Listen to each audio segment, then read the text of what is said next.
ચાલો જુઓ, અહીં ધ્યાન આપો હવે.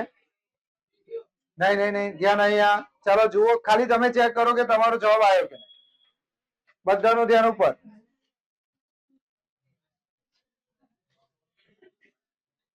જો સૌથી પહેલા આપણે એ અને બી વચ્ચેનો અંતર શોધીએ.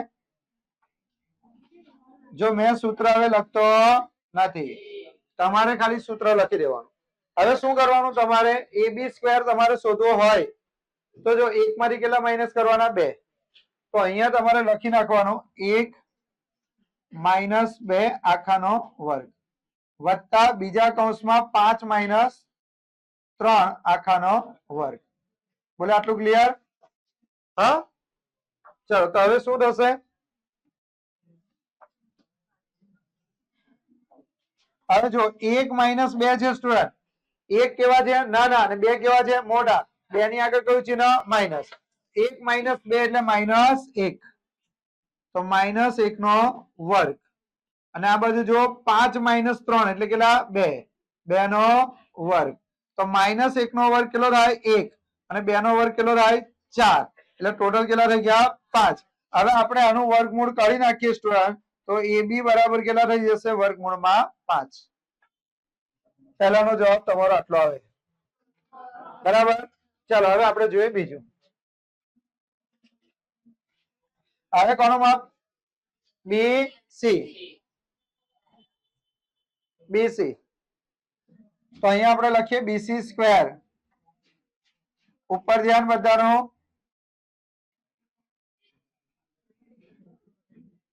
ચાલો જો કેવી રીતે થશે.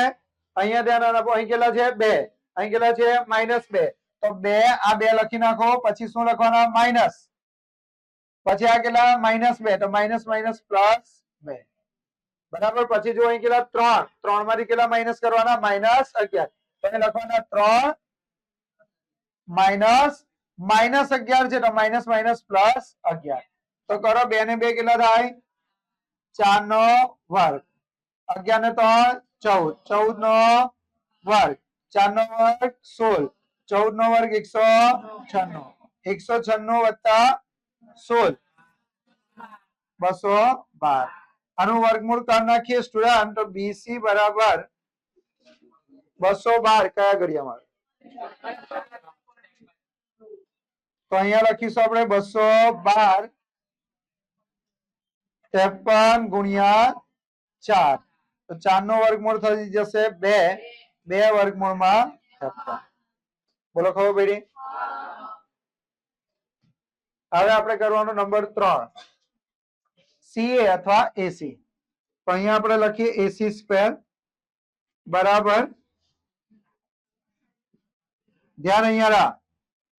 અહીં શું કરવાનું? 1 માંથી આપણે કેટલા માઇનસ કરવાના? -2. તો 1 માઇનસ -2 છે ને, તો માઇનસ માઇનસ શું થઈ જશે? પ્લસ. અને અહીંયા જો કેટલા છે? 5 માઇનસ કેટલા? -11. તો માઇનસ માઇનસ પ્લસ 11. તો 1 ને 2 કેટલા થાય? 3. 3 નો વર્ગ. 11 ને 5 કેટલા થાય? 16. 16 નો વર્ગ. 3 નો વર્ગ 9. 16 નો વર્ગ 256. 256 ને 9 કેટલા? 265. ચલો 265 કયા ઘડિયામાં આવે? એસી બરાબર વર્ગમૂળમાં 253. 53 50 એટલે કોઈનું વર્ગમૂળ તો નીકળતું જ નહીં. હવે તમે જોઈ લો, અહીંયા ધ્યાનથી જુઓ કે કોઈ પણ બે નો સરવાળો ત્રીજા જેટલો થાય છે? નહીં થતો. તો સમરેખ બિંદુ નથી. પણ તમારે લખવું તો પડશે ને. આમાં જુઓ સ્ટુડન્ટ, સૌથી મોટું કોણ છે?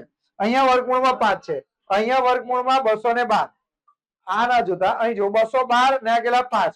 નહીં કેટલા છે? 265. એટલે આ સૌથી મોટી રકમ છે. તો આપણે શું કરવાનું? અહીંયા લખવાનું એ બી વત્તા બીસી. એ બી વત્તા બીસી બરાબર વર્ગમૂળમાં 5 વત્તા 2 વર્ગમૂળમાં કેટલા થયા? 53. અને છેલ્લે કોણ છે? એસી. એસી બરાબર કેટલા છે? વર્ગમૂળમાં 265. માટે સ્ટુડન્ટ આપણે એવું લખી શકીએ, આપણે આવું લખી શકીએ કે અહીં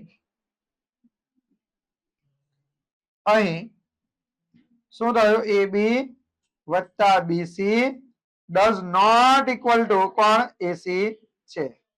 માટે આપેલ બિંદુઓ આપેલ બિંદુઓ સમરેખ બિંદુઓ નથી. સમરેખ બિંદુઓ નથી. બોલો ના આવડે આટલું? તમે પહોંચી જ ગયેલા હતા જવાબની નજીક, પણ છેલ્લું તમને લખતા નહીં આવડ્યું હોય. બરાબર ને? સાચી વાત. મેં તમને ઓળખું કે તમને શું નહીં આવડ્યું હોય ખબર પડી જ જાય. ચલો કરો. હવે 5મા નંબરનો દાખલો આપણે કરવાનો છે. ચોરસ. ચોરસ એટલે હવે દાખલા થોડો મોટા થઈ ગયા. ચોરસ એટલે કેટલી વસ્તુ શોધવાની? 6. 4 બાજુના માપ અને 2 વિકર્ણના માપ. પછી ચોરસ, પછી આ ચારે ત્રણ સાબિત કરવાના તમારે કે આ કયો ચતુષ્કોણ છે, આ કયો ચતુષ્કોણ છે, આ કયો ચતુષ્કોણ છે, તમારે સાબિત કરવાનો છે. બરાબર છે? શોધીને ભાઈ ચાર શિરોબિંદુ આપ્યું હોય ને એટલે 6 વસ્તુ શોધી નાખવાનો.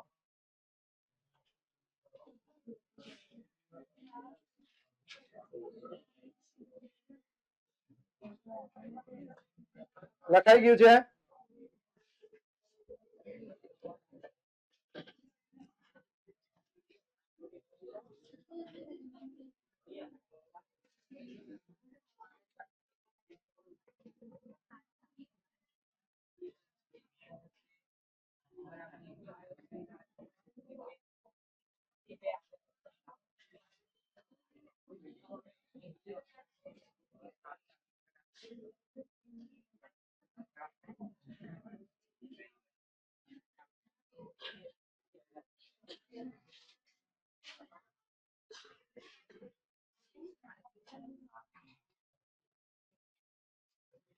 ચલો નંબર 5. 5મા નંબરનો દાખલો બરાબર ધ્યાનથી જોજો. હવે તમારે સાબિત કરવાનું કે ચોરસ છે કે નહીં. ચોરસ કીધું છે એટલે 6 વસ્તુ શોધવાની. કઈ કઈ 6 વસ્તુ શોધવાની? જો એબીસીડી કીધું ને એટલે પહેલા એબી, પછી બીસી, પછી સીડી ને પછી ડી. બરાબર? પછી એકને છોડવાનું એ સી અને બીડી. ખબર પડે? પહેલા કયું શોધવાનું? એબી, બીસી, સીડી, ડી. પછી એકને છોડવાનું એ સી અને બી ડી. એને કહેવાય વિકર્ણ. બરાબર? એ સી અને બીડી શું કહેવાય? વિકર્ણ. ચાલો જો દાખલો જોઈએ. સૌથી પહેલા દાખલામાં શું કીધેલું છે? એક વર્ગખંડમાં 4 મિત્રો આકૃતિ 7.8 માં દર્શાવેલ બિંદુઓ એ બી સી અને ડી દ્વારા દર્શાવેલ સ્થાન પર બેઠા છે. જો 4 મિત્રો અહીંયા બેઠેલા છે, કયા કયા સ્થાન પર? એ બી સી ડી દ્વારા દર્શાવેલ સ્થાન પર બેઠેલા છે. ચંપા અને ચમેલી વર્ગમાં આવી. કોણ વર્ગમાં આવ્યું? ચંપા. અને ચંપા કોને કહેવાય ખબર છે ને? ચંપા ખબર ને? આપણે નહીં કહેતા અમુક વાર બહુ ચંપા ના બને. બરાબર? તો ચંપા અને ચમેલી વર્ગમાં આવી અને થોડી મિનિટોના અવલોકન બાદ ચંપાએ ચમેલીને પૂછ્યું કે શું તું એવું માને છે કે એબીસીડી ચોરસ છે? એબીસીડી ચોરસ છે એવું તું માને છે? બરાબર છે? ચમેલી અસહમત થાય છે. ચમેલી શું કે ના, એ ચોરસ નથી. અંતર સૂત્રનો ઉપયોગ કરી કોણ સાચું છે તે જણાવો. અરે તમારે એ જણાવવાનું છે કે ચમેલી સાચી છે, બરાબર, કે ચંપા સાચી છે. બરાબર છે? તો ચાલો સૌથી પહેલા આપણે અહીંયા હવે ધ્યાન આપજો. અહીં પ્રોબ્લેમ શું છે? પહેલી વ્યક્તિ અહીંયા બેઠેલી તો એને નામ આપી દઈએ. એ નામ આપી દઈએ. એને કયું નામ આપી દઈએ? એ નામ આપી દઈએ. તો આને આપણે કયું નામ આપી દઈએ? એ. પણ એના યામ તો આપ્યા નહીં. તો યામ જ્યારે પણ તમે યામ લખો ને તો પહેલા કયો યામ આવે? એક્સ યામ. પછી કયો યામ આવે? વાય. તો એક સ્ટુડન્ટ અહીંયા બેઠેલું છે ને, તો એનો એક્સ યામ જો, એની સામે જો કેટલા છે? 3. તો એનો યામ કેટલો થયો? એક્સ યામ 3. અને એની સામે જો, એની સામે કેટલા છે? 4. તો 3 અને 4. બોલો ખબર પડી? પછી બીજી વ્યક્તિ ક્યાં બેઠેલી છે? અહીંયા ડી.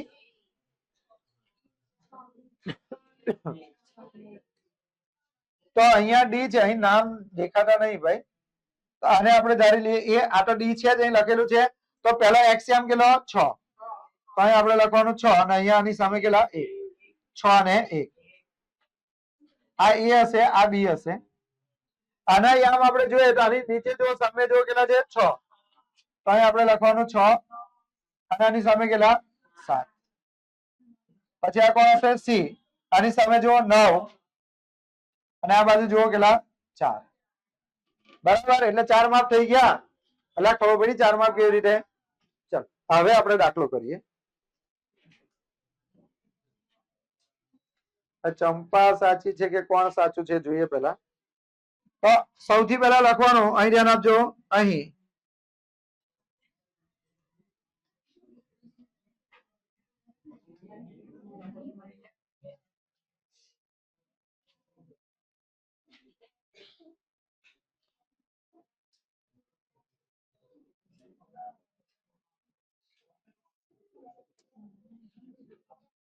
ચલો અહીં બિંદુઓ પહેલા એ ના યામ લખીએ આપણે કેટલા છે 3 અને 4.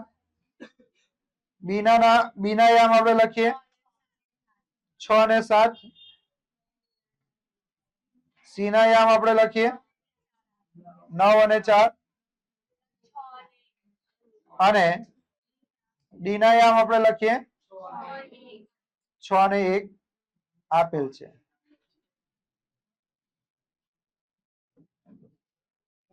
ક્લિયર. હવે આપણે સૌથી પહેલા કોનું માપ શોધીએ એ બી. તો બરાબર ધ્યાન આપજો સ્ટુડન્ટ, બહુ ઈઝી છે. અહીંયા એ બી સ્ક્વેર તમારે સૂત્ર લખવાનો, એકમાં સૂત્ર લખવાનું, પછી નહીં લખો તો ચાલશે. સૌથી પહેલા આપણે એ બી સ્ક્વેર શોધીએ. તો જો શું કરવાનું, 3 માઇનસ 6, 3 માઇનસ 6 આખાનો વર્ગ વત્તા 4 માઇનસ 7 આખાનો વર્ગ. બોલો આટલું ક્લિયર. પહેલા મને એટલું કહો, ક્લિયર થયું કે ના થયું. પહેલા આપણે કોનું માપ શોધવાનું છે એબી. એબી એટલે 3 માઇનસ 6 અને 4 માઇનસ 7. તો 3 માંથી 6 જાય તો માઇનસ 3 આખાનો વર્ગ અને 4 માંથી 7 જાય તો માઇનસ 3 આખાનો વર્ગ. આ માઇનસ કેમ આવ્યું એ ખબર પડી. હેલો, જો આ ચેપ્ટરમાં એક વસ્તુ ખાસ યાદ રાખવાનું, મોટી રકમનું ચિહ્ન પહેલા લખી જ દેવાનું, એટલે મગજમારી થાય નહીં. તો મોટી રકમ અહીંયા કોણ છે 6, 6 ની આગળ માઇનસ એટલે માઇનસ. અહીં મોટી રકમ 7, 7 ની આગળ માઇનસ એટલે માઇનસ. પછી તો પ્લસ જ આવે, પછી તો પ્લસ જ આવે, કારણ કે વર્ગ છે. 3 નો વર્ગ કેટલો 9, આ બાજુ 3 નો વર્ગ કેટલો 9, 9 નો 9 કેટલા 18. ખબર પડી. હવે આનું વર્ગમૂળ ના કાઢું તો પણ ચાલે, કારણ કે બધાનો સ્ક્વેર સરખો હોય તો એનું વર્ગમૂળ બી સરખું જ થઈ જશે ને. કરવું હોય તો કરી નાખવાનું, શું થશે. એસી બરાબર કેટલા વર્ગમૂળમાં 18. 18 એટલે 9 દુ 18, 9 નું વર્ગમૂળ 3, 3 વર્ગમૂળમાં 2. ચાલો પતી ગયો. સમજ્યા? હા, ઓકે.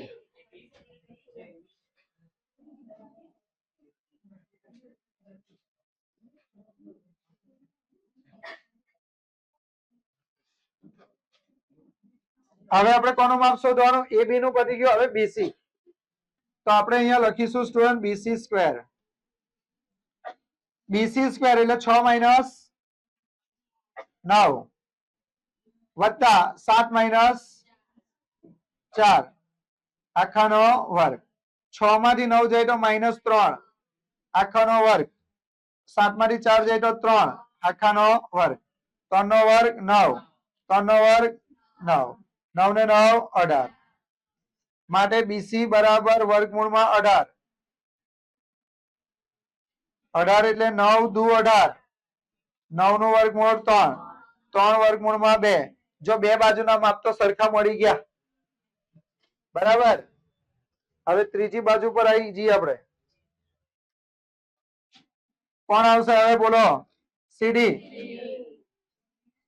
સીડી સ્ક્વેર બરાબર કેટલા છે 9 માઇનસ 6 આખાનો વર્ગ વત્તા 4 માઇનસ 1 આખાનો વર્ગ. સમજ્યા આ વસ્તુ. અહીંયા 9 માંથી 6 માઇનસ ને 4 માંથી 1 માઇનસ આખાનો વર્ગ. તો 9 માંથી 6 જાય તો 3 આખાનો વર્ગ ને 4 માંથી 1 જાય તો 3 આખાનો વર્ગ. 3 નો વર્ગ 9, 3 નો વર્ગ 9, 9 ને 9 18. માટે સીડી બરાબર વર્ગમૂળમાં 18. 18 એટલે 9 દુ 18, 9 નું વર્ગમૂળ 3, વર્ગમૂળમાં 2. 3 બાજુના માપ તો સરખા થઈ ગયા. હજુ ચોથી બાજુ સરખી કરી જોઈએ આપણે.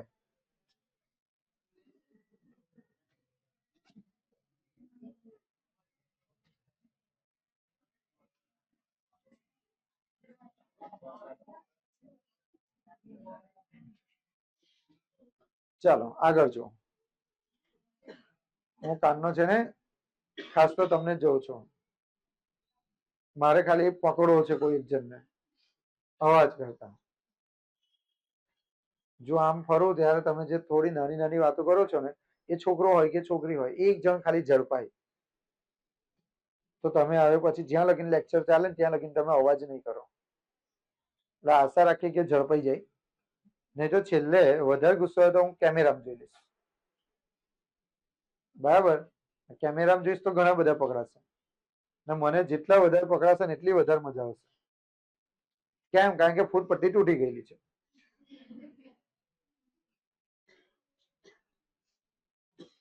ભગવાન બચાવે તમને. દુઆ માંગજો અને અવાજ કરતા રહેજો. ડીએ સ્ક્વેર લખો અથવા એસી સ્ક્વેર લખો, એડી સ્ક્વેર લખો. જો અહીંયા મેં શું કર્યું, આ કોણ છે? જો પહેલા આપણે એ અને બી વચ્ચેનું અંતર શોધ્યું, બી અને સી અને ડી વચ્ચેનું શોધ્યું. હવે આપણે ડી અને એ વચ્ચેનું શોધીએ એટલે ડીએ સ્ક્વેર લખો અથવા એડી સ્ક્વેર લખો, કોઈ ફરક પડે નહીં. શું કરવાનું છે? હવે મારે છે ને એક સીઆઈડી બેહાડવો પડશે ક્લાસમાં, એક વચ્ચેથી કોઈને કહેવાનું નહીં અને એક છેલ્લેથી. એટલે જતી વખત મને નામ આપીને જાય કે આટલા અવાજ કરતા હતા. એટલે બીજા દાડે કઈ નહીં કરવાનું, જે સવાલ પૂછે ને એમને જ પૂછવાના. ગમે તે રીતે સજા કરવાનું, બાનું હોધી કરવાનું. કાલથી જ આપણે આ કામ ચાલુ કરીએ, બરાબર છે? તો અહીંયા કોણ છે? ડી. તો ડી અને એ અહીં ધ્યાન આપો, અહીં કેટલા? 6 નહીં કેટલા? 3. તો 6 માઇનસ 3 આખાનો વર્ગ વત્તા અહીં કેટલા છે બોલો તો? 1. સોરી, કઈ ગયા? 1. અને અહીં કેટલા? 4. 1 માઇનસ 4. 1 માઇનસ 4 આખાનો વર્ગ. બોલો ક્લિયર? તો કરો, 6 માંથી 3 જાય તો કેટલા? 3. અને 1 માઇનસ 4 તો મોટી રકમનું ચિહ્ન લખી દેવાનું. 3 નો વર્ગ 9, 3 નો વર્ગ 9, 9 ને 9 18. તો ડીએ બરાબર કેટલા થઈ જશે? વર્ગમૂળમાં 18. 18 એટલે 9 દુ 18, 9 નું વર્ગમૂળ 3, વર્ગમૂળમાં 3 નો જવાબ સરખો આવી ગયો. કોણ સાચું? ચારે ચાર નો જવાબ સરખો આવી ગયો. કોણ સાચું બોલો? ચંપા કે ચમેલી? કોઈ સાચું નહીં. હજુ તો ચારે ના જવાબ સરખાયા. હજુ વિકર્ણ ના માપ શોધવાના. હવે વિકર્ણ કોણ? તો વિકર્ણ શોધવા માટે અહીંયા જોવું પડશે આપણે પહેલા. વિકર્ણ શોધવા માટે પહેલા આને આમ જોઈન કરવું પડશે, અને આમ જોઈન કરવું પડે, અને આમ જોઈન કરવું પડે, અને આમ જોઈન. થયું? આને વિકર્ણ કહેવાય. આ વિકર્ણ એટલે કોણ? બીડી. અને આમ વિકર્ણ એસી. નહીં તો એક જણને છોડી દેવાનું. A C B D. એસી અને બીડી હજુ આપણે શોધવાના છે. તો ચાલો શોધીએ. હજુ તો આપણે 4 માપ શોધ્યા, બરાબર ને? હજુ 2 બાકી છે. ચલો હવે આપણે વિકર્ણો શોધીએ સ્ટુડન્ટ. તો વિકર્ણ કયો? એ અને સી. તો અહીંયા હું લખું છું એસી સ્ક્વેર. એસી, એ અને સી એટલે 3 અને આ 9. તો 3 માઇનસ 9 આખાનો વર્ગ વત્તા એમાં કેટલા છે? 4 માઇનસ 4. 4 માઇનસ 4 આખાનો વર્ગ. તો 3 માઇનસ 9 એટલે માઇનસ 6 નો વર્ગ. 4 માઇનસ 4 એટલે 0 નો વર્ગ. 6 નો વર્ગ થઈ જાય સ્ટુડન્ટ 36. 0 નો વર્ગ થઈ જાય 0. એટલે અહીંયા આવી ગયા સ્ટુડન્ટ કેટલા? 36. માટે એસી બરાબર વર્ગમૂળમાં 36 અને 36 નું વર્ગમૂળ 6. અહીંયા તમારે પ્લસ માઇનસ નહીં લખવાના, કારણ કે આપણે અંતર શોધીએ છીએ, અંતર માઇનસમાં ના હોય એટલા માટે મેં પ્લસમાં પાછો અર્ધ સાહેબ છે ને ઘડીકમાં એવું બોલે કે જ્યારે બી વર્ગમૂળ નીકળે ને તો પ્લસમાં બી આવે અને માઇનસમાં બી આવે, અને પછી લખે તો ખાલી પ્લસમાં જ. ભાઈ આપણે અંતર શોધીએ છીએ, અંતર માઇનસમાં આવે ના આવે એટલા માટે મેં +6 લખ્યા. બાકી કોઈ પણ સંખ્યાનું વર્ગમૂળ કાઢો ને તે પ્લસમાં પણ હોય અને માઇનસમાં. બરાબર છે? ખરેખર અહીંયા શું લખાય? +-6. પણ આમાં ના લખાય કેમ કે આપણે અંતર શોધી રહેલા છે. ચાલો એ જ રીતે બીજો કયો વિકર્ણ બોલો તો? બીડી. બીડી. બીડી સ્ક્વેર. એક છોડ દેવાનો લા. જો BD વચ્ચેનું છૂટી જશે તો 6 - 6 6 - 6 આખાનો વર્ગ વત્તા અહીં કેટલા 7 - 1 7 - 1 6 - 6 એટલે 0 નો વર્ગ 7 માંથી 1 જાય તો 6 આખાનો વર્ગ 0 6 નો વર્ગ 36 તો અહીંયા થઈ જશે સ્ટુડન્ટ 36 માટે BD બરાબર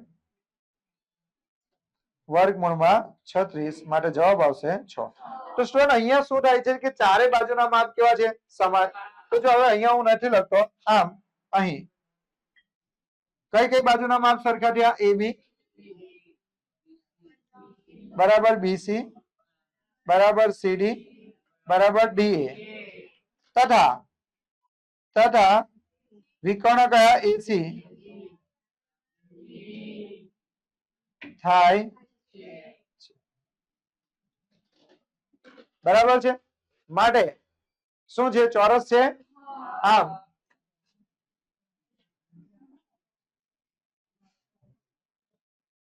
ચોરસ માટે કોણ સાચું બોલે છે